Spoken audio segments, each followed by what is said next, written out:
Hi guys! In this video, I'm going to show you how to save TikTok draft video in gallery without posting using your Android phone. So keep on watching and let's get started.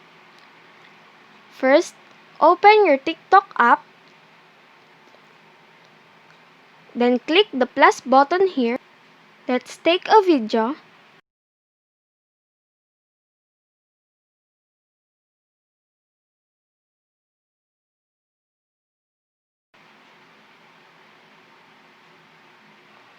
Click next.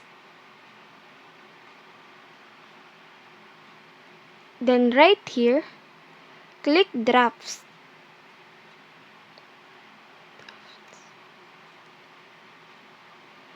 Then go to your profile here. Then you will see here your draft video. Click it. Then tap who can view this video. Select private. Then click post.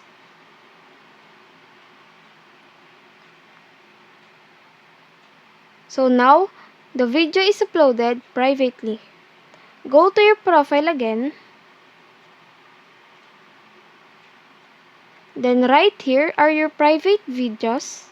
Click it. Then click the three dots here.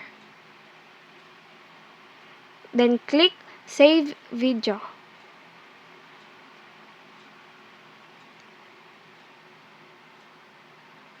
So now the video is saved.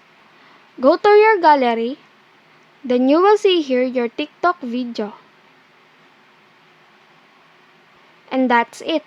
If this video helped you out, please consider leaving a like and let me know in the comments if you have any question. Have a good day!